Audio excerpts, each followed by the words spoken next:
This book again is called Ojukwu's Rebellion and World Opinion. I sent this book to a friend who said I hated Igbos. I sent it to her months ago. She has not said a word since then. And I hope at some point maybe she read the book. When you read this book, amongst, of course, other books, you'll understand the fact that the Igbos had no business suffering like they did. And it's such a sad thing that happened. So back to this. Nabo Graham-Douglas, Ojukwu's Rebellion and World Opinion. It has been nearly 2 years since my resignation. This, by the way, this book was published in 1968. It says here, it has been nearly 2 years since my resignation. In the intervening period, we have witnessed the bold step consisting in the announcement of the birth of the Republic of Biafra, and we have all been plagued by the horrors of an avoidable civil war, in the throes of which we still are. How it will end, I cannot say, but if I were to base any prediction on the present trend, I would boldly claim that I have been vindicated both as to the futility of the gamble and as to my decision not to be party to such ignominy. After my resignation, I was forced into virtual retirement in my hometown, and from there I watched with apprehension the fast deteriorating national situation, and in course of time the outbreak of hostilities. And I lived there in those dark days of tyranny, of which all the inhabitants of the minority areas of the former eastern Nigeria have had ample cause to complain. As much as possible detached from involvement in the raging conflict, for having already been a boogeyman of the Igbos and the object of the vilification and hate, I thought that passiveness was my best policy, but I would not be left alone.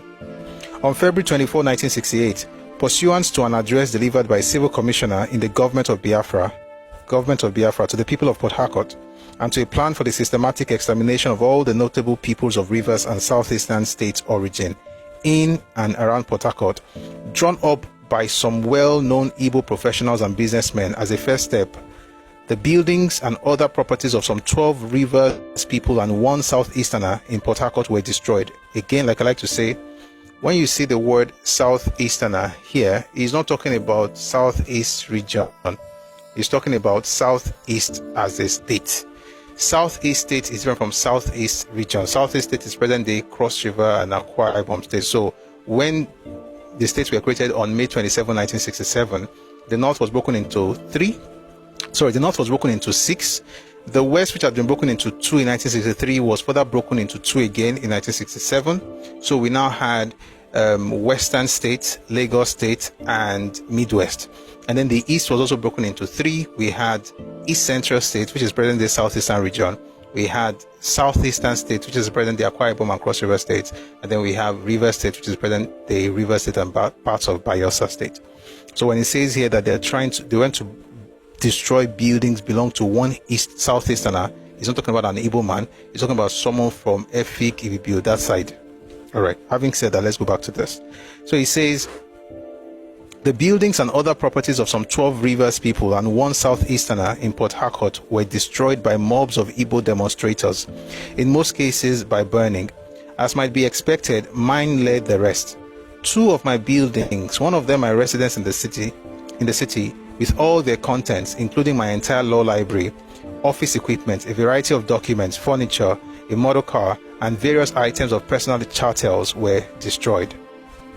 The reason, every riversman or southeasterner was ipso facto a saboteur, and yet we were all supposed to be fellow Biafrans. Then on the following day, I was arrested at Abonima and taken to Port Harcourt, to which in the first instance my movements were thereupon restricted. Then subsequently I was detained in what had become an army camp. To be a prisoner, if only for a day, is not a pleasant experience. And in circumstances in which one's crime is that one belongs to some ethnic group rather than to another, in which for the time being power is vested, is exasperating. But in this case, I was not unduly agitated by my discomfiture, because out of a certain adversity arose for me the opportunity of meeting Ojukwu once again, of saying to him something just short of taunting him with the fact that my prediction as to the probable outcome of his rebellion had been justified, of confronting him with the atrocities being perpetrated daily upon defenseless riversmen and women everywhere by soldiers and other agents, and of learning at first hand his current strategy for sustaining the rebellion now that the original sources of hope and victory had betrayed him. What does all of that mean? Essentially what he's saying is that he was, after they've burned down his buildings, they arrested him and detained him in an army camp, and he was looking forward to meeting Ojukwu. So we talked about this yesterday, that eventually had a meeting with Ojukwu on April 3rd, 1968 at Umuahia.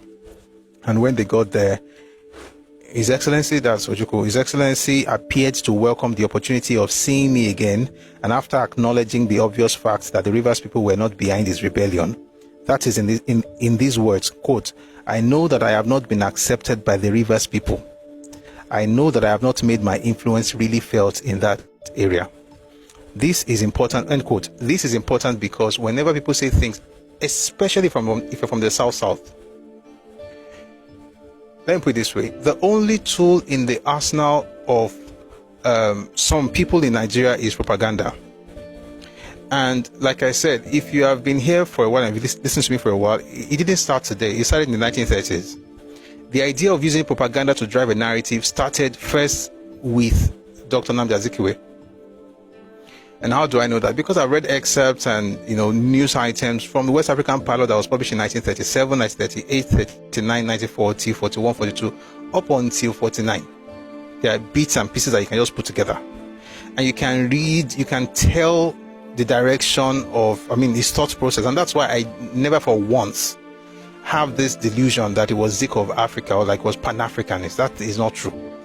Unless, of course, we're just talking. If we're just talking, anything can be true. For instance, you can tell me you can swallow an elephant just at a go.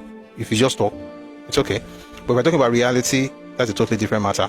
And so, Papa said something about Zik, for instance, in his book. The book is called Awo, the autobiography of Chief Obafemi Awolowo.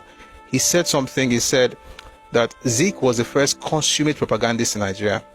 I believe that to be true, having read some things from Zik, and also having read about him from other people. And I'm not saying he was a bad man, I'm just saying that this idea of using propaganda started with him as far as the Southeast is concerned, which is what we still see till today. Why am I saying all of this? Because when we have conversations about the war, and again, terrible event, people died, regardless of who they were or whatever tribe they belong to or whatever ethnic group they belong to, nobody should have to die for that, which is one of the pains that I have about the war, because it was a needless war. But you see, whenever people talk about the war, you have folks saying things like, we still want Biafra because even folks in the South were part of it and they wanted it. Well, I'm reading to you a statement by the man himself, Ojukwu, saying that he knew that the Rivers people were not with him. And you will soon see from the other book by Elechi Amadi how those people were seen as saboteurs and they were killed. Not one, two, not in dozens, I'm talking in scores, in hundreds. By the time you get to Akwa Ibom, you see that one as well. Terrible things happen there. Why are we putting this out there? So that the young ones today will not be carried away by the rhetoric of, oh, we are victims, let's fight again. And then they will tell you, oh, your father supported it back then, so you too must support it because that shows that you're a good person. It's a lie. Your fathers did not support it. I'm saying it not because I hate any group, but because that's the truth. And the person who was fighting all over the place himself admitted that the Rivers people did not support it. And they will tell you something like, oh, Philip Effiong was the one that led the army. It's tokenism. It's this thing where they say, oh, because there's one person that did this from your place, that means that your entire ethnic group supported it. And so, for instance, I've heard someone say something the other day, said, can you tell us the ethnic groups that supported Biafra? The point is not really about ethnic groups, it's about individuals, right? And if individuals supported something, it doesn't mean that the ethnic group as a whole supported it, especially when you know the history behind the whole idea of Eastern Consultative Forum. It's something that a lot of people talk about, oh, Eastern Consultative Forum, people just did this, just supported it from everywhere.